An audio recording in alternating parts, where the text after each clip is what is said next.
2010 साली मार्केट कमिटीची निवडणूक लागली खेड कृषी त्या दरम्यान विधानसभा झाली 2009 ला. 2000 काय रोल तुम्ही 2009 ला मी राष्ट्रवादीचं पूर्णपणे त्यावेळेस यांचंच काम केलं. कोणाचं? दिलीपराव मोहिते पाटलांचंच काम केलं. ते पण मनापासून केलं. आमचे सासरे नानासाहेब टाकेकरांनी एका जाहीर सभेत सांगितलं की लोकांचा जो संभ्रम आहे की बाबाजी काळे माझे जावई आहेत तर ते जावई असतील घरी, मी म्हणून त्यांना कोणी मतदान करू नका, की बाबाजी काळे मी तुमच्यावर विश्वास टाकला, ही माझी चूक झाली.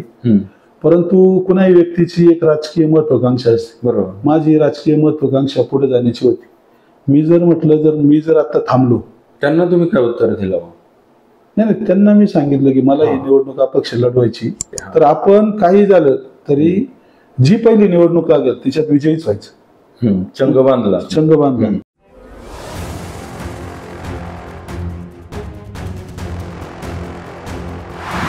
खेड आळंदी विधानसभा मतदारसंघामध्ये आता आमदारकीचे वारे वाहू लागले आहेत.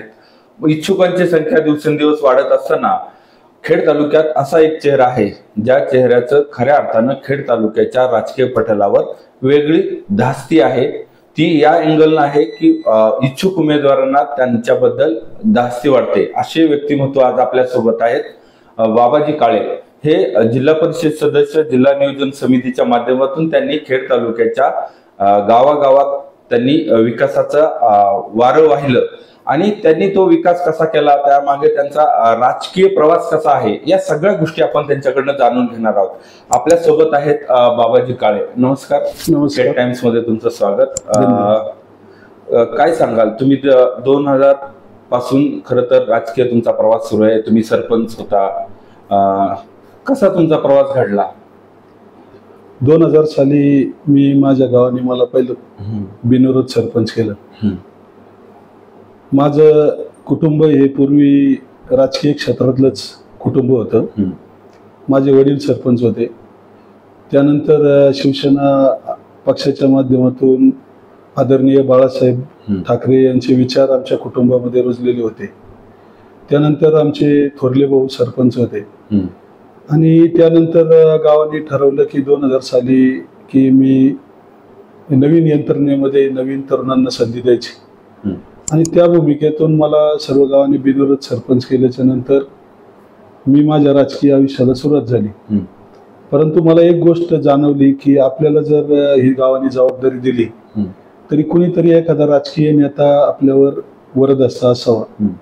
त्या भूमिकेतून तत्कालीन आमदार स्वर्गीय नारायणराव पवार यांची मी भेट घेतली.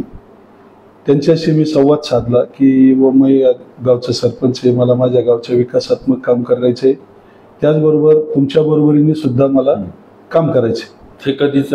2000 सालीच. ज्यावेळेस ऑगस्ट 2000 ला मी सरपंच झालो गावचा, लगेच एक 10-15 दिवसात मी त्यांच्याशी भेट घेतली. त्यांनी माझ्या ऑफिसमध्ये सन्मान वगैरे केला आणि त्या दिवसापासून एक राजकीय नेता स्वर्गीय नारायणराव पवार यांचे वरदहस्त मला तेव्हापासून मिळालं. मी जरी सरपंच पदासाठी नवीन होतो तरी मी स्वतः सिव्हिल इंजिनियर असल्यामुळं माझा सिव्हिल यंत्रणेशी किंवा व्यवसायाशी माझा तेव्हापासून अनुभव असल्यामुळं प्रशासकीय यंत्रणा असेल किंवा पंचायत समिती स्तरावर असेल, जिल्हा परिषद स्तरावर असेल, PWD असेल, इरिगेशन असेल किंवा रेव्हेन्यूशी संलग्न जी सर्व डिपार्टमेंट आहेत याच्याशी माझे संबंध असल्यामुळं आणि तत्कालीन आमदार नारायणराव पवार यांचं सहभाग त्यामध्ये असल्यामुळं मी सातत्यानं पहिल्याच महिन्यापासून माझ्या गावच्या विकासात्मक कामं करायला सुरुवात केली.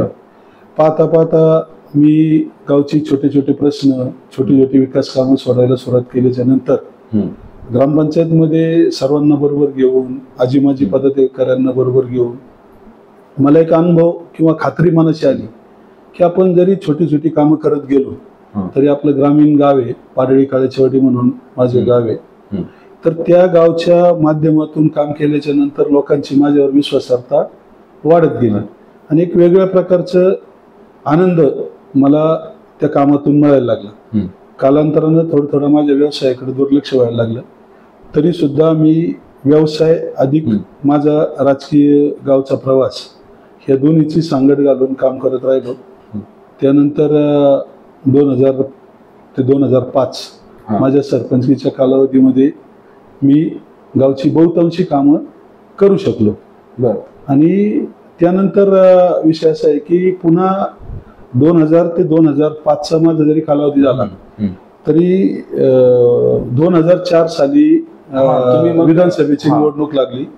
त्या निवडणुकीमध्ये मी नारायणप्पांचं मनापासून खूप काम केलं. म्हणजे मी असेल, माझं गाव असेल, आमची शेजारची 2-3 गावं पाडळी, पांगरी, काळेचीवाडी, बुट्टेवाडी, कोईनकरवाडी, सातकरसळ ह्या भागातील लोकांना बरोबर घेऊन मी आप्पांबरोबर चांगल्या पद्धतीने काम केलं. परंतु आप्पाला काही कारणाने तांत्रिक गोष्टीमुळे अपयश आलं. त्यावेळेस म्हणजे नारायण पवार हे शिवसेनेचे पुरस्कृत उमेदवार होते ना 2004 ला. 2004 साली आप्पा हे शिवसेनेचे पुरस्कृत उमेदवार होते. आता आमच्या सगळ्यांची इच्छा होती की आप्पांनी शिवसेनेचं तिकीट घेऊन, शिवसेनेचं चिन्ह घेऊन निवडणूक लढवावी. परंतु त्यांना सांगण्या इतपत मी काही एवढा मोठा कार्यकर्ता नव्हतो. पण त्यावेळेस आमचे नेते, मी शिवसेना पक्षालाच मानणारा कार्यकर्ता, कुटुंब पहिले बसून, त्यामुळं आता जे जिल्हा प्रमुख आहेत अशोकराव खांडेबराड, त्यावेळेस ते प्रचार प्रमुख त्यावेळेस होते नारायण पवार. तर त्या अशोकराव खांडेबराड आणि त्यांच्या तोडीच्या लोकांनी सांगण्याचा प्रयत्न केला. परंतु त्यांनी चिन्ह घ्यायचं नाही म्हटले. शिवसैनिकांनी त्यांना मनापासून पूर्ण मदत केली. परंतु अपक्ष असल्याच्या नंतर बरेचशा अडचणी येतात. ते त्यांना अडचणी आल्या, त्यांना अपयश आलं. त्यावेळेस आदरणीय दिलीपराव मोहिते हे आमदार झाले. आणि आमदार झाल्याच्या नंतर म्हणजे 2005 ला ज्यावेळेस आमची पुन्हा निवडणूक लागली तर निवडणूक आमदार झाले. मग तुम्ही राष्ट्रवादीचं नातं तुमचं कधी निर्माण झालं? 2004 ते 2005 हा जो 1 वर्षाचा कालावधी, तर त्या कालावधीत माजी आमदार म्हणून आपण बरोबरच राहिलो. परंतु एक गोष्ट लक्षात आली की आपणचं अपयशानंतर आपणचं थोडं कार्यकर्ते यंत्रणेशी थोडं दुर्लक्ष झालं. ते पण थोडे म्हणजे तब्येतीने वगैरे त्यांच्या प्रक्रियेत असल्यामुळं 2005 ला पुन्हा आमची ग्रामपंचायतची निवडणूक लागली. निवडणूक लागल्याच्या नंतर सर्व गावांनी मला परत म्हटले की तुम्हीच परत सरपंच झाले पाहिजे, दुसऱ्यांदा सरपंच झाले पाहिजे. मी म्हटलं मी सरपंच होतो, परंतु मी तर नारायणप्पांचं काम केलं. विद्यमान आमदार हे आता राष्ट्रवादीचे. पण आता ह्या गोष्टीत जर करायचं असेल तर मग सगळ्या गावांनी माझ्याबरोबर विद्यमान आमदारांकडे आपण जाऊ. मग ते कसं जुळवलं तुम्ही? लोकांना कसं बनवलं? लोकांना समजून सांगितलं की समजून म्हणजे लोकांना विकास पाहिजे. लोकांना नुसतं मी सरपंच पद घ्यायचं आणि 5 वर्ष उपभोगायचं. जर एखाद्याने त्या पदाला न्यायच दिला नाही तर त्या माणसाला पण किंमत मिळत नाही. मला माझी जाणीव होती की आपण जर 5 वर्ष न्याय दिलाय आणि जर ह्या 5 वर्षात मी जर परत सरपंच झालो तर सत्ताधारी आमदार आपल्या बरोबर नसतील किंवा त्यांचं सहकार्य नसतं काम करू शकत नाही. म्हणून संपूर्ण गावाला घेऊन मी त्यांच्या घरी जवळजवळ 100-150 कार्यकर्ते घेऊन त्यांना आमचं जो मत आहे ते मांडलं. तर त्यांनी बिनविरोधसाठी सहकार्य केलं. पुन्हा मी सरपंच झालो. त्यानंतरच्या कालावधीमध्ये मी माझ्या गावचे पण त्यांच्या सहकार्याने काम करत राहिलो. पुन्हा पक्षाच्या माध्यमातून मग राष्ट्रवादीत संपूर्ण गाव आल्यामुळं मला पक्षाने तालुका उपाध्यक्ष म्हणून पद दिलं, तालुका सरचिटणीस म्हणून पद दिलं. त्या पदांच्या माध्यमातून मला तालुकाभर फिरता आलं की तालुक्याच्या संघटनेमध्ये तालुका अध्यक्ष त्यावेळेस शांताराम भोसले होते, इतर उपाध्यक्ष तालुका उपाध्यक्ष होते, इतर संघटनेतली मंडळी होती. मग कोणताही पश्चिम भागात कार्यक्रम असेल, पूर्व भागात कार्यक्रम असेल, कुठेही कार्यक्रम असले तरी त्याचा नियोजनाचा भाग असेल किंवा जाहिरातीचा भाग असेल किंवा लोकांशी निरोप पोहोचवायचे असतील, अनेक कार्यकर्त्यांशी संबंध आले. राष्ट्रवादीची कुठली कुठली पद होती? राष्ट्रवादीच ना, उपाध्यक्ष पद आणि सरचिटणीस पद. आणि त्या पदाच्या माध्यमातून काम करत असताना माणसाला एक आवड निर्माण होती की आता गावचा विकास करता करता मी शेजारच्या गावची पण काही कामं करू लागलो. सगळे केल्याच्या नंतर 2010 साली मार्केट कमिटीची निवडणूक लागली. खेड कृषी त्या उत्पन्न दरम्यान बाजार. विधानसभा झाली 2009ला. तर 2000 काय रोल तुम्ही केला? 2009ला मी राष्ट्रवादीचं पूर्णपणे त्यावेळेस यांचंच काम केलं. कोणाचं? दिलीपराव मोहिते पाटलांचंच काम केलं. ते पण मनापासून केलं. म्हणजे त्यांचं काम केलं, ते निवडून आले. त्याच्यानंतर 2010 साली मार्केट कमिटीच्या निवडणुका खेड कृषी उत्पन्न बाजार समितीच्या लागल्या. तर त्यावेळेस मी माझी इच्छा व्यक्त केली किंवा म्हणजे मी एक निवेदन त्यांना दिलं की माझी इच्छा आहे मार्केट कमिटीला लढवायची. त्यावेळेस त्यांनी म्हणजे जी इच्छुक होते पूर्वी त्यांच्या बरोबरीनं त्यांना मदत करणारे पूर्वीचे त्यांचे सहकारी 1-2 लोकांना डावलून नाराजी त्यांनी माझ्यासाठी पत्करली. मला ग्रामपंचायत मतदारसंघातून उमेदवारी दिली. परंतु उमेदवारी दिल्याच्या नंतर मला एक अनुभव आला की मला एवढं जास्त माहित नव्हतं त्यातलं किंवा लोकांच्या पर्यंत मी कमी पोहोचलेलो होतो. इलेक्शन हाताळणं म्हणजे त्या इलेक्शनना काय लागतं. मी फक्त एकमेव विश्वास ठेवला की आपण राष्ट्रवादी काँग्रेस पक्ष सत्ताधारी आहे, आमदार सत्ताधारी आहेत. त्याच्यानंतर आमदारचं कुठे पण एखाद्या ठिकाणी गेलं का मंदिर फुल भरायचं आणि सगळेजण म्हणायचे आम्ही मदत करू. परंतु हे नात्या गोत्यावर किंवा मैत्रीवर किंवा आपण एखाद्याला केलेले त्याच्यावर केलेले उपकार म्हणणार नाही पण एखाद्याला सहकार्य केलेलं अशा काही गोष्टी माझ्याकडून कमी प्रमाणात झाल्या असतील. नातगोत खूप आहे. नातगोत फायदा झाला. नातगोत खूप आहे. पण मी वस्तुस्थिती सुरुवातीला पण सांगितलं, सुरुवातीलाच सांगायला पाहिजे होतं. मी नारायण पवारांकडे गेलो त्यावेळेस मी ज्या गटाचा आहे म्हणजे साहेबराव सातकर गट आणि त्या गटातले जे नेते मंडळी आहेत, नानासाहेब टाकळकर हे माझे सासरे आहेत, स्वर्गीय साहेबराव सातकर हे माझे आज सासरे होते, हिरोअण्णा सातकर हे माझे नात्याने मामा सासरे लागतात. परंतु नातेवाईक मंडळी आणि इतर गटाची मंडळी ही तिकडे असताना सुद्धा मी फक्त सत्ताधारी यंत्रणेबरोबर का राहिलो तर गावचा विकास होईल या भूमिकेतून राहिलो. मार्केट कमिटीच्या वेळेस नेमकं तेच झालं की सर्वपक्षीय पॅनलचं नेतृत्व हे तिकडे सातकर गटाचे नानासाहेब टाकळकर करत होते आणि इकडे सत्ताधारी पक्षाचं मी ज्या पॅनल मध्ये होतो इकडे नेतृत्व आमदार साहेब करत होते.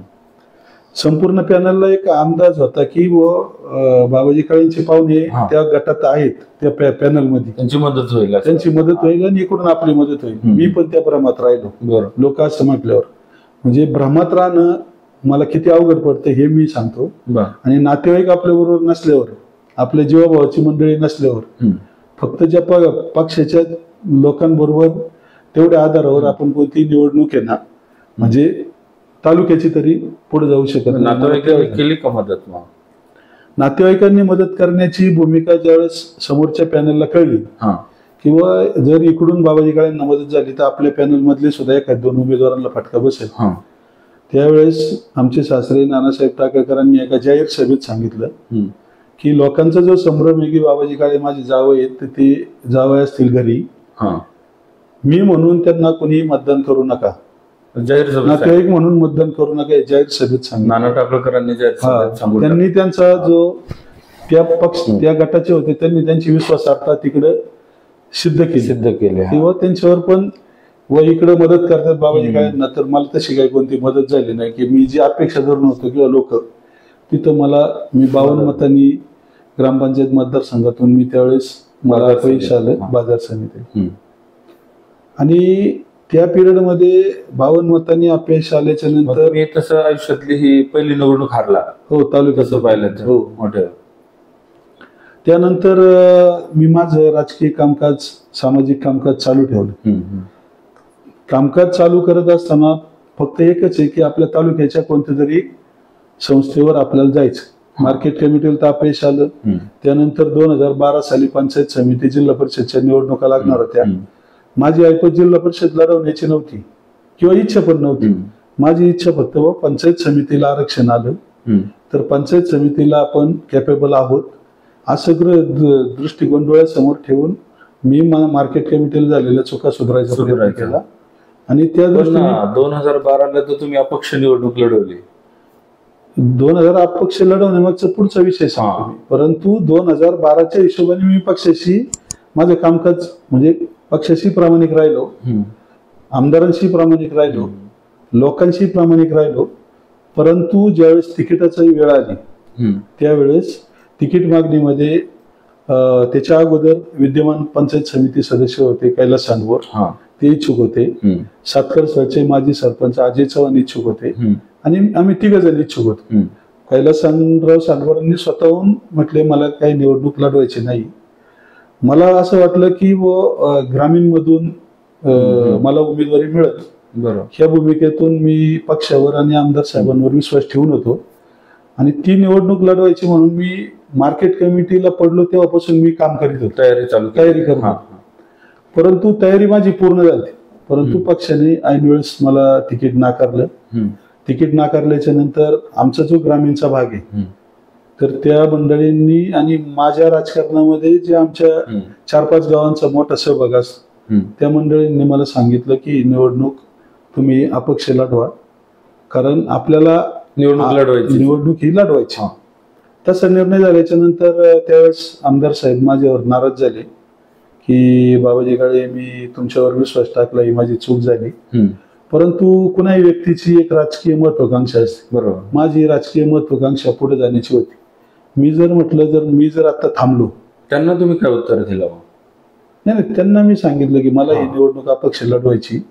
माझ्या जी मंडळी आहेत त्यावेळेस समजा ते जे काय बोलले ते मला माहिती, मी आता ते काय ओपनली सांगत नाही. परंतु ते ज्या काही गोष्टी बोलले ह्या गोष्टी मला न पटणाऱ्या होत्या, न सहन होणाऱ्या पण होत्या.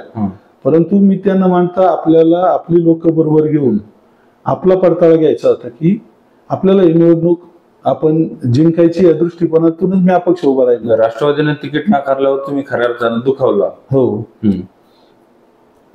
त्या भूमिकेतून मी माझा प्रवास नंतर असा सुरू केला की मी अपक्ष निवडणूक लढवली. म्हणजे समजा ती लढवायचं ठरल्याच्या नंतर माझी जी गाव आहेत म्हणजे मला त्यावेळेचा माझा प्रवास, कुणाचा प्रवास घरातून, भावकीतून, गावातून आणि शेजारच्या गावातून सुरू होतो. तर पूर्वी पाडळी, पांगरी, काळ्याचवाडी, गुट्टेवाडी ही संयुक्त ग्रामपंचायत होती. ज्यावेळेस ग्रामपंचायत स्थापन झाली त्यावेळेस माझे वडील स्वर्गीय रामचंद्र दोंडेबा काळे हे बिनविरोध 25 वर्ष सरपंच होते. त्यामुळे ही जी 4 गाव आहेत त्या 4 गावामध्ये आज जवळजवळ 3600 ते 3700 मतदान येतं. त्यावेळेस 3200 ते 3300 मतदान त्यावेळेस आमच्या 4 बूथचं होतं. तर मला एक खात्री होती की अपक्ष उभं राहिल्याच्या नंतर ठीक आहे 3200 मधून काय 80% लोक जरी मतदानाला आली तरी साधारण 2500-2600 मतदार, 2700 मतदार हे मतदानाचा हक्क बजावतील. त्यातून आपल्याला नक्की 90% मतदान होईल. 2-2.5 हजार मताची अपेक्षा मला माझ्या भागातून होती. त्यानंतर सातकरस्थळ होतं, कोईंकरवाडी होती आणि खेडशहर होतं. आता त्या प्रक्रियेमध्ये अपक्ष म्हटल्याच्या नंतर पाठिंबा कोणाचाच नाही, नेत्यांचा नाही, कार्यकर्ते कमी. नंतर अचानकपणे अपक्षाची तयारी करायची म्हटल्याच्या नंतर माणूस थोडा गडबडला जातो. परंतु मी न गडबडता एकदम शांत चित्ताने ती निवडणूक हे करायचा प्रयत्न केला. परंतु त्या निवडणुकीमध्ये राष्ट्रवादीचं तिकीट अजय चव्हाणांना होतं, ते सातकरस्थळचे होते. पडळकरवाडीचे पडळकरवाडीचे गणेश सांडवर यांना शिवसेनेचं तिकीट मिळालं. बाळासाहेब काने हे राजगुरुनगर शहरातले गावठाणमधले होते, त्यांना मनसेचं तिकीट मिळालं. आणि राजगुरुनगर सहकारी बँकेचे विद्यमान चेअरमन तेव्हा किरण अय्यर होते, त्यांना काँग्रेसचं तिकीट मिळालं. राजगुरुनगर शहरातून नजीक 4 उमेदवार झाले आणि मी ग्रामीण मधून एकटाच उमेदवार झालो. मग त्यावेळेस असं केलं की राजगुरुनगर शहरामध्ये ह्या 4 उमेदवारांमध्येच मतदान विभागले गेलं. नाही, तुम्ही राष्ट्रवादीची बंडखोरी करून पंचायत समिती लढवली, राजगुरुनगर गण लढवला. तुम्ही राष्ट्रवादीचं गेल्या काही काळात काम करत होता, त्या पदाधिकाऱ्यांचा काही तुम्हाला तसं काही इनडायरेक्ट फायदा झाला का इलेक्शन मध्ये? माझ्या अपक्ष लढताना मला बंडखोरी झाली त्यावेळेस राष्ट्रवादीच्या एकाही पदाधिकाऱ्यांनी मला मदत केली नाही. माझी जी मदत झाली मी तुम्हाला सांगितलं की ज्या मंडळींनी मला अपक्षासाठी प्रोत्साहित केलं थोडक्यात. आणि मला माझा अनुभव घ्यायचाच होता की आता मी थांबणार नव्हतोच, कारण त्यापूर्वी वर्षभर माझी तयारी झाली होती. तर त्या अनुषंगाने मी ती निवडणूक लढलो.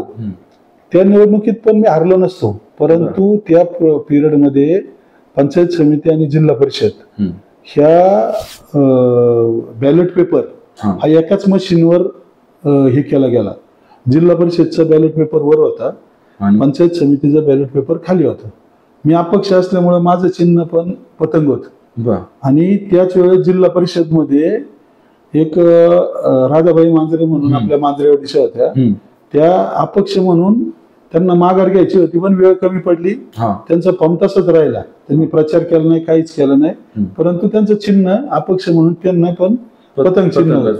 आता जो ग्रामीण भागात किंवा ठाकर समाज असेल, बुट्टेवाडीची ठाकरवाडी आहे किंवा खेडमधला काही थोडं अशिक्षित काही भाग असेल किंवा ज्यांच्याशी मला मतदान माझं होणार होतं, त्या ठिकाणी त्यांच्या डोक्यात फक्त पतंग होत.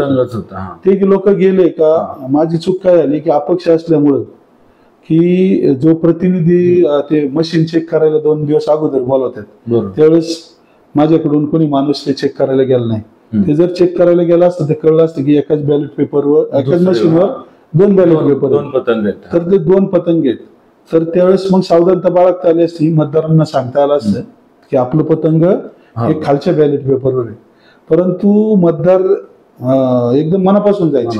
आणि माझे जे पाडळी, पांगरे, काळेचवाडी, बुट्टेवाडी हे जे बूथ आहेत, ह्या 4 बूथवर 629 मतदान त्या राधाबाई मांजरेंना पडलं. आणि त्या जिल्हा परिषदला उभे होते, त्यांच्या गणामध्ये त्यांच्या गावात त्यांना 6 मतं पडली इथं. मग एक असं लक्षात आलं, मी त्या निवडणुकीमध्ये 144 मतांनी हारलो. 1 नंबरचं मतदान 3004 मतं किरण नायरांना पडली.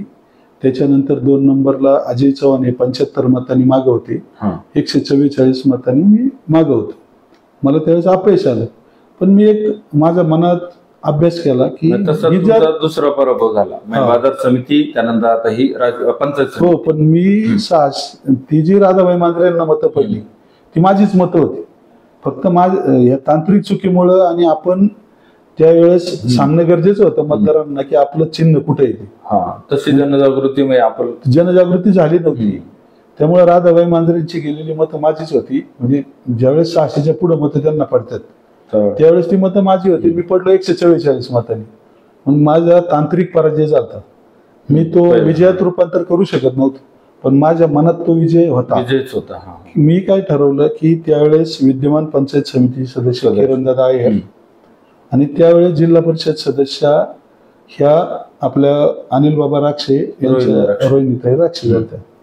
परंतु आमच्या भागामध्ये राजगुरुनगर गणामध्ये असं होतं की 1 मतदान अपक्ष म्हणून मला होणार होतं आणि 1 मतदान विजयताई शिंदे यांना आमच्या भागामध्ये झालं. विजयताई राजगुरुनगर गणामध्ये आहे ना, पूर्ण ताकदीने आमच्या भागातून विजयताईंना मतदान झालं. म्हणजे त्यावेळेस त्यांचं काम पण शिवसेनेत चांगलं होतं आणि आमचा जो भाग आहे म्हणजे सगळा त्यावेळेस शिवसेनेला मानणारा सगळा हा भाग होता. आणि त्या अनुषंगाने हे 2 जे पंचायत समितीचे MP सदस्य झाले, तर हे आता शेवटी पदं त्यांच्याकडे मिळाली. आपण त्यांच्याबद्दल राग द्वेष म्हणण्यापेक्षा आपण त्यांच्या संलग्न राहिलो. काही अंशी त्यांच्याकडे जिथे जिथे गरज पडली तिथं आपण त्यांचं सहकार्य घेतलं. काही अंशी मी एक विचार केला की आपण तालुक्याच्या 2 निवडणुका पडलेलो आहे, परंतु माझ्यातलं राजकारण किंवा समाजात आपल्याला काहीतरी करायचंय, पद तर मिळालं पाहिजे, थांबून उपयोग नाही. मी माझी नाराजी मनात दाबण्याचा प्रयत्न न करता माझ्या चुका मी सुधारल्या. नाही, निकाल म्हणजे 2012च्या पंचायत समिती राजगुरुनगर तुमचा पराभव झाला. तुम्ही राष्ट्रवादीत होता, तुम्ही 12ला बंडखोरी केली, मग त्यानंतर तुम्ही राष्ट्रवादीची काय राष्ट्रवादीतच राहिला का काय? राष्ट्रवादी मी सोडला पण नाही, परंतु राष्ट्रवादीच्या यंत्रणेशी साहजिक नाराजी होणं हे म्हणजे कुणी म्हणाल किंवा तिकीट नाही मिळाल्यामुळे मी नाराज राहिलो, आमदारांपासून लांब राहिलो, पक्षापासून लांब राहिलो. परंतु मी एक ठरवलं की आपल्याला लांब राहून आपलं काम करायचं. काम करायचं म्हटल्याच्या नंतर मी 2 निवडणुकांमध्ये मला अनुभव आला. पहिल्यांदा मी आमदार आहेत, आमदारांच्या विश्वासावर निवडणूक लढलो, परंतु बाजार समिती, परंतु ती विश्वासावर निवडणुका कोणत्या चालत नाही. दुसऱ्यांदा आमदारांवर विश्वास ठेवून आणि पक्षावर विश्वास ठेवून वाटलं की पंचायत समितीला आपल्याला नक्की तिकीट मिळेल, कारण मार्केट कमिटी पडले. पण त्यावेळेस एक लक्षात आलं की विश्वासावर राजकारण चालत नाही आणि आपलं पण स्वतःच काहीतरी त्याच्यात खूप मोठं योगदान लागतं. एकतर मी योगदानामध्ये कमी पडलो असेल किंवा म्हणजे विश्वास ठेवण्यावर म्हणजे माझी थोडी चूक झाली असेल, परंतु मी एक ठरवलं की आपल्यातले जे चुका आहेत ही स्वतःच वलय स्वतःच तयार करायचं. आत्मपरीक्षण केलं की चुका माझ्या सुधारल्या, मी कुणावरच दोष नाही दिला किंवा याच्यामुळे पडलो, त्यांनी मला तिथं चुकवलं, त्यांनी हे केलं. मी माझ्यातल्या चुका सुधारल्या आणि 2012ला एक निश्चय केला की आता आपण पुढे जर जायचंय तर 2015ला पुन्हा मार्केट कमिटी, 2017ला पंचायत समिती, जिल्हा परिषद. तर आपण काही झालं तरी जी पहिली निवडणूक लागेल तिच्यात विजयीच व्हायचं. चंग बांधल्याच्या नंतर मी माझ्या कामाला लागलो. कामाला लागल्याच्या नंतर पहिल्यांदा मार्केट कमिटीचा अनुभव आला की नातेवाईक बरोबर नसल्याच्या नंतर सहकार्य थोडं कमी मिळतं. दुसऱ्या निवडणुकीत त्यावेळेस एक म्हणजे जिल्हा परिषदच्या निवडणुकीत एक लक्षात आलं पंचायत समितीच्या की अपक्ष असल्याच्या नंतर आणि अपक्ष जरी राहायचं तरी कमी कालावधीत अपक्षाचं शिजत नाही, त्याला खूप दिवसाचे परिश्रम लागतात. मग ह्या सगळ्या गोष्टीचं त्याच वेळेस जर मला पक्षाचं चिन्ह असतं तर त्यावेळेस मी निवडून आलो असतो. या सगळ्या गोष्टीचा अनुभव घेतले मी. बंडखोरी करून फायदा नाही, बंडखोरी करून पण फायदा नाही. दुसरा मुद्दा, ह्या सगळ्या म्हणजे केवळ गावचा विकास म्हणून सत्ताधाऱ्याबरोबर राहायचं आणि आपली जी विचाराची लोक आहेत एका बाजूला राहायची, ह्या गोष्टीची पण ताळमेळ बसत नव्हता. मग मी एक विचार केला की पक्षापासून थोडा बाजूला झालो.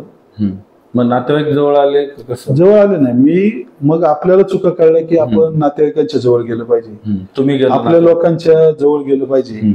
आपण लय मध्ये राहण्यात उपयोग नाही, आपण काम केलं पाहिजे. आणि आपल्याला जर पुढे पुढे जरी जायचंय तर ज्यावेळेस आपण एखादी निवडणूक लागल्यावर 2 रुपये खर्च करतो त्यावेळेस व आतापासूनच जर आपण एखादी गोष्ट आहे, आपण एखाद्या जर म्हटलं व इथं हे कलर मारायचा आहे, आपण जर म्हटलं की माझ्याकडे कोणतं पद नाही काय नाही, पण मी तसं नाही केलं. मी काय केलं, मी लोकांना पण सहभाग घेतला. आपल्याला ज्या वेळेस जिथं जिथं थोडा सहभाग देता येईल, मग छोटी छोटी कामं असतील, पुढे एखादा रस्ता छोटा मुरुम टाकायचा असेल, एखाद्या ठिकाणी छोटे पोईंग ब्लॉक बसवायचे असतील, 12च्या इलेक्शन नंतर सुरुवात केल्याच्या नंतर मला त्यातून असा अनुभव आला की निधीतून एखाद्या कोट्यवधी रुपयाचं काम केलं तरी पण लोकांच्या चेहऱ्यावर जो आनंद नाही तो आपण लोकांना घेऊन, लोकसहभाग आणि आपलं योगदान आर्थिक असेल किंवा वेळेचं असेल किंवा आपल्या मशिनरीचं असेल, याच्यातून जर काही करायला सुरुवात केली तर तो आनंद खूप असायचा. मला ते भावलं त्यावेळेस की आता आपण हा फंडा वापरू. मग जे रोलिंग पंचायत समिती किंवा जिल्हा परिषद सदस्य होते किंवा रोलिंग आमदार त्यावेळेस हे होते, दिलीपराव मोहिते होते. मी ह्या सगळ्या प्रक्रियेचा आधार घ्यायचो, आमदारांचा घेत नव्हतो, परंतु या दोघांचा आधार घ्यायचो की पंचायत समिती जिल्हा परिषद स्तरावर. परंतु ते करताना प्रशासकीय अनुभव असल्यामुळं मी स्वतः त्यावेळेस राज्यसभेचे खासदार, विधान परिषदेचे आमदार, जिल्हा परिषदचे बांधकाम सभापती, नंतर शिओ, ऍडिशनल शिओ, कार्यकारी अभियंता, वेगवेगळे अधिकारी, या सगळ्यांशी प्रशासकीय माझे संबंध असल्यामुळं मी त्या गोष्टीचा फायदा असा घेतला की माझे प्रस्ताव ग्रामपंचायत मार्फत किंवा जिथे जिथे काम करायचे ते मी ते करून वेगवेगळ्या माध्यमातून विनंती करून मी वेगवेगळे निधी पण माझ्या मतदारसंघात आणायला सुरुवात. तुम्ही त्यानंतर दिलीप मोहिते आणि राष्ट्रवादीच्या जवळ गेलाच नाही गेलो नाही. मग त्यांचा काही परत फोन काय? नाही, त्यांचा फोन बिन होण्याचा विषय नाही. मी थोडं अंतरावरच होतो, मी माझ्या पद्धतीने माझं काम करत होतो. मला कुठून निधी आणताना किंवा हे होताना पक्ष विचारला जायचा, परंतु मी ओपनली सांगायचो मी राष्ट्रवादीच होतो, परंतु मी काही कोणाची शिफारस वगैरे काही आणू शकत नाही. माझ्या विनंतीनुसार मला या गावचं काम करायचंय, ह्या पद्धतीने मी ते यशस्वी होत गेलो. म्हणजे आणि ते करता करता जवळजवळ त्या 5 वर्षात म्हणजे मी 8 ते 8.5 कोटीची कामं, मग ते बंधारे असतील, वडा खोलीकरण असेल, अंतर्गत रस्त्याची कामं असतील, लाईटची कामं असेल किंवा शाळेची कामं असेल, दुरुस्त्या असतील, वेगवेगळ्या निधीची कामं सदस्य झेडपी सदस्य किंवा पंचायत समिती सदस्य नसताना सुद्धा मी त्या भागात केली. मग ते कौशल्य कसं काय? मी मगाशी सांगितलं की माझा मूळ पेशा मी स्थापत्य अभियंता आहे. त्यामुळं मी सिव्हिल व्यवसायाशी संलग्न असल्यामुळं मला माझ्या त्या कामाच्या माध्यमातून माझ्या प्रशासकीय यंत्रणेशी पूर्वीपासून म्हणजे 2000 सालीच नाही, मी 1992 ला माझं इंजिनिअरिंग झालं तेव्हापासून माझ्या व्यवसायाच्या निमित्तानं माझे ह्या सगळ्या अधिकारी यंत्रणेशी संबंध होते. मी जरी पडलो तरी त्याचा विचार न करता मी काम करत राहिलो.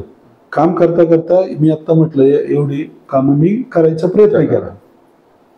हे सगळं करत असताना ह्या सगळ्या गोष्टीला म्हणजे लोकांची जी विश्वासार्हता माझ्यावर वाढली की हा माणूस आपण म्हणजे ह्या माणसाला अपयश आले तरी पण हा माणूस रोज काही ना काहीतरी काम करतोय, नाही निधी तर इथं स्वतः तरी करतोय, कोणत्या तरी सुखदुःखात उभा आहे, सारखा सातत्यानं सकाळपासून संध्याकाळपर्यंत कुठेतरी हा माणूस दिसतोय. तर त्यावेळेस 2012 सालापासून माझ्या व्यवसायाकडे पूर्ण दुर्लक्ष झालं.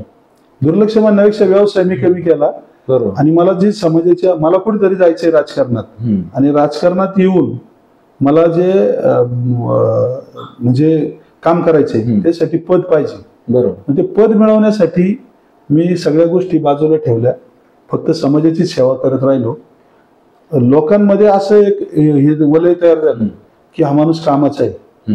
म्हणजे हे मी माझ्या याच्यातून दाखवलं. मी म्हणजे कष्टातून माझं सातत्य, लोकांशी असलेलं संपर्क, वागणं बोलणं चालणं, याच्यातून लोकांनी माझं अनुकरण केलं पाहिजे. पण लोक मला म्हणायला लागले की तुम्ही आता पंचायत समिती नका लढू, तुम्ही आता जिल्हा परिषद लढवा.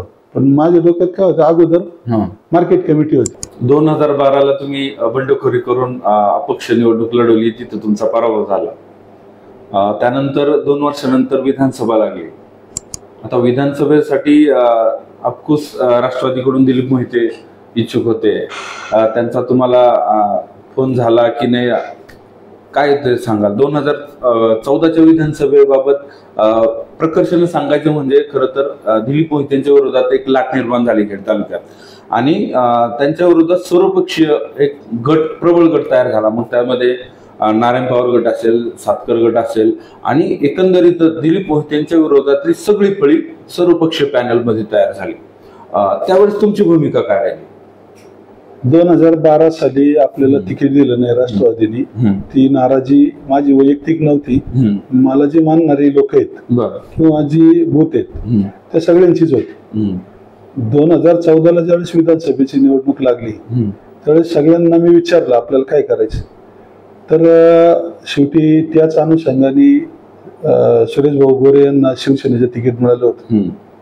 त्यामुळे शिवसेनेला मानणारीच बरीच लोक असल्यामुळं तो एक मुद्दा. आणि आपल्याला राष्ट्रवादीची मदत करण्याचा अधिकारच नाही, कारण राष्ट्रवादीने आपल्याला तिकीट दिलं नाही. त्यामुळे आपण अपक्ष उभं राहिलो, आपल्याला अपयश आला. हा राग लोकांच्या मनात होता. इनडायरेक्ट तो पक्षावर पण होता आणि आमदारांवर पण होता, त्यावेळेच्या आमदारांवर. आणि मग आम्ही सुरेश भाऊंचंच काम केलं. सुरेश भाऊंचं मनापासून काम केलं. त्यांना त्यावेळेस यश आलं. आणि मग मी जे म्हणत होतं की बाबा माझा जो राजकीय प्रवासातून मी माझं पडलो तरी काम करत होतं, त्यावेळेस सुरेश भाऊंचं पण मला थोडा त्या विकासामध्ये 2014 पासून थोडा आधार मिळत गेला. तुम्हाला सुरेश भाऊंचा आधार मिळत गेला, तुमचा राष्ट्रवादीचा प्रवास संपत आला म्हणायचं एका अर्थानं. तर तिथंच राष्ट्रवादीचा प्रवास संपला असं नाही, पण मी शिवसेनेत म्हणजे सुरेश भाऊंचं काम केलं. 2015ला मार्केट कमिटीची निवडणूक म्हणजे डिक्लेअर झाली, तर सर्वपक्षीय पॅनल एक तयार झालं. मग मी सर्वपक्षीय पॅनलचं नेतृत्व आमदार म्हणून सुरेश भाऊ करत होते. त्यांच्या बरोबरीने सातकर गटाच्या माध्यमातून नेतृत्व नानासाहेब टाकळकर करत होते. आणि हे सगळं करताना सर्वपक्षीय कार्यकर्ते एकत्रितपणे काम करत होते. काँग्रेस असेल, राष्ट्रवादी असेल, शिवसेनेचे असतील, इतर सर्वपक्षीय मनसेचे काही असतील, सर्वपक्षीय एकत्रित काम करत होते. तर त्यावेळेस मला ग्रामपंचायत मतदारसंघातून मी पूर्वी लढलेलो होतो. मला पुन्हा ग्रामपंचायत मतदारसंघातूनच निवडणूक लढवायची होती. परंतु त्या पॅनलनी मला सांगितलं की तुम्ही जो शेतकरी विकास पॅनल आहे म्हणजे सहकारी संस्थांमधून जे उमेदवार निवडून येतात त्यामध्ये ओबीसी जागेवर तुम्हाला उभं राहायला लागेल. तर ओबीसी जागेवर उभं राहायचं म्हणलं एकाच एक असते ते एकदम अवघड जागा असते. एक मत गेलं तर आपलं एक जातं, 2 मतं आपल्याला मिळवायला लागतात. जे 7 जणांमधून मतदान मिळायचा जो वाव असतो तसा एकाच एक असल्यावर थोडं कमी असतं. परंतु मला त्यावेळेस ओबीसी जागेवर मतदान निवडणूक लढवायला पॅनलने सांगितल्याच्या नंतर त्यावेळेस माझ्याकडे कुणबी दाखला होता. मी ओबीसीच्या जागेवरती निवडणूक लढवल्याच्या नंतर आमच्या पॅनलला अपयश आलं. परंतु आमचे 5 चांगले तगडे उमेदवार त्यावेळेस यशस्वी झाले. त्यामध्ये शांताराम भोसले, नंतर पांडुरंग बनकर, नंतर आपले बाबा राक्षे, नंतर राम शेटगोरे आणि मी 5वा. आम्ही 5 जण त्यावेळेस मार्केट कमिटीला निवडून आलो. विरोधी पॅनल दिलीप मोहिते विरोधी पॅनलचे. परंतु त्यात मला एक अनुभव आला की 2010ला मी मार्केट कमिटीची निवडणूक हरलो होतो. पण त्या चुका सुधारल्या आणि सर्वांशी संपर्क ठेवला 5 वर्षे सातत्याने. मतदारसंघात जे 11 जागा आहेत त्या 11 मध्ये सगळ्यात जास्त मतदान मला म्हणजे 1270-75च्या दरम्यान त्यावेळेस मतदान होतं. मला 839 मतं मिळाली. तर 839 मतं मला मिळाल्याच्या नंतर मला मनाची एक खात्री झाली की आपण एक निवडणूक जरी पडलो तरी त्या पडल्याचा राग मनात न ठेवता किंवा दुःख मनात न ठेवता पुढे काहीतरी जायचंय याच्यात मी सक्सेस झालो. आणि मी त्याचे 11 संचालक निवडून आले. त्याच्यात सगळ्यात जास्त मतदान मला म्हणजे 839 मतं पडून मला मी विजयी झाल्याचा आनंद मला मिळाला. ते झाल्यावर मनाची एक खात्री अशी आली की मी त्या प्रक्रियेमध्ये पुढे 2017ला जिल्हा परिषदच्या निवडणूक. तोपर्यंत तुम्ही राष्ट्रवादीतच होता किंवा शिवसेनेत गेला नव्हता? नाही, शिवसेनेत गेलो नव्हतं 2017. नंतर 2017ला जिल्हा परिषद निवडणूक लढवायची हे त्या दिवशी मी ठरवलं. ज्या दिवशी विजय झाला त्या दिवशी बाजार समिती. तर त्यावेळेस त्या विजयामध्ये मी 2010 साली सुद्धा मार्केट कमिटीची निवडणूक लढलो.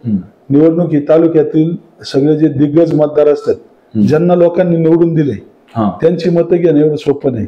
बरोबर. त्यांच्या मतावर म्हणजे तालुका फिरून झाला त्यावेळेस. त्याच्या अगोदर पण नारायणप्पांबरोबर माझा तालुका फिरून झाला होता. आणि ज्यावेळेस 2015ला निवडणूक लढलो त्यावेळेस पण तालुका फिरून झाला. पण त्यावेळेस मला एक जाणवलं की सगळ्यात जास्त मतदान मला पश्चिम भागामध्ये आंबोली बूथवर पडलं. 13 बूथ होते आंबोली बूथ. तर त्याचा मी अभ्यास केला. आंबोली बूथच्या कार्यक्षेत्रामध्ये आमचे एक भाऊ वारले करोनाच्या कालावधीमध्ये, माणिक काळे म्हणून. तर आमच्या बंधुराजची सासरवाडी परसुल आंबोली शिंदे भीमाजी शिंदे गुरुजींचं मोठं कुटुंब आहे. आणि त्याच भागात कुडे गावामध्ये माझी एक सख्खी पुतणी दंद्रेंना दिलेली आहे. आणि त्या अनुषंगाने त्यांचं जे मोठी कुटुंब असल्यामुळे त्यांचं नातं होतं. अधिक सर्वपक्षीय कार्यकर्त्यांचं तिथं वलय आणि आपला संपर्क म्हणजे मागची 2010ची निवडणूक पडल्यापासून. तर त्या सगळ्याचा समन्वय मला तिथं साधला. तिथल्या स्थानिक उमेदवारांपेक्षाही जास्त मतदान मला आंबोली बूथला पडलं. आणि 2 नंबरचं मतदान मला 2015च्या निवडणुकीमध्ये शिलपिंपळगाव बूथला पडलं. आमदारांच्या गावाचा जो बूथ आहे की जिथं ज्या परिसरामध्ये आमदारांचं प्रभुत्व होतं तरी त्या बूथला मला तिथं मतदान पडलं. तर त्यावेळेस त्या भागामध्ये माझं त्यावेळेस नातगोतं कमी होतं. आता माझं नातगोतं त्या भागात खूप झालंय परंतु त्यावेळेस कमी होतं. परंतु त्यावेळेस मी प्रामाणिकपणे राष्ट्रवादीच्या कार्यकर्त्यांशी 2005 ते 2012 सालापर्यंत राहिलो. 2012ला मला तिकीट नाही दिलं तर मी त्या कोणत्याही कार्यकर्त्याशी वाद घेतला नाही. बरोबर. किंवा आमदाराशी वाद घातला नाही. परंतु मी त्यांच्याशी माझे असलेला संबंध मी निवडणुकीला उभं राहिल्याच्या नंतर त्या भागातील लोकांनी मला एक का व्हायना मत ओबीसीच्या जागेसाठी त्यांनी मला दिलं. आणि तिथं मला प्रत्यय आला की विरोधक सुद्धा आपल्याला मदत सहानुभूती या नात्याने, दबाव येता नात्याने नाही, सहानुभूती या नात्याने मदत करू शकतात. आणि तिथं मला ते आपण जर लोकांशी चांगले संबंध ठेवले तर सर्वपक्षीय मंडळी सुद्धा आपल्याला निवडणूक काळात मदत करू शकतात. हे तिथं मला अनुभवलं. त्याच्यातून मी बरंच शिकलो. शिवसेनेत प्रवेशाचं कधी 2017ला ज्यावेळेस निवडणूक लढवायची तर मला बरेचसे जाणकार मंडळी म्हटले की तुम्हाला जर झेडपी लढवायची तर तुम्हाला राष्ट्रवादीशी पुन्हा उमेदवारी मागायला लागेल, कारण वर जी सत्ता आहे पुणे जिल्हा परिषदवर आतापर्यंत राष्ट्रवादीची सत्ता राहिली आणि तुम्हाला जर हे करायचं म्हटलं, निवडून यायचं आणि वर सत्तेत जायचं म्हटलं तर राष्ट्रवादीची हे करावं लागेल. तरी पण मी 2 पावलं पाठीमागे येऊन तिकीट मागितलं. तिकीट मागण्यासाठी मी आमदारांना म्हणजे स्वतः विचारायला गेलो की मला राष्ट्रवादीकडून उमेदवारी द्या. तुमच्या पक्ष संघटनेला स्थानिक लेवलच्या त्यांना भीती वाटते की बाबाजी काळे बंडखोरी करू शकतात. आमदार दिलीप मोहिते नेहमी म्हणतात बाबाजी काळे ठेकेदार आहे, ते ठेकेदारीचं स्वतःकडेच सगळं करतात. तुम्ही त्यांच्या आरोपाकडे कसं बघता? की विद्यमान आमदार दिलीप मोहिते लोक म्हणतात की कार्यसम्राट आमदार. तुम्ही जर स्वतःला कार्यसम्राट समजून घेत असेल, ज्या पश्चिम पट्ट्याच्या जीवावर तुम्ही 3-3 वेळा आमदार झालेत, 2000 सालापासून 24 वर्षात अनुकरण करतोय की आता आपली पात्रता आमदार होण्याची आहे की त्या पात्रतेनुसार आपण आमदार झाल्याच्या नंतर ह्या सगळ्या गोष्टींवर प्रथमतः प्राधान्याने लक्ष घालणार.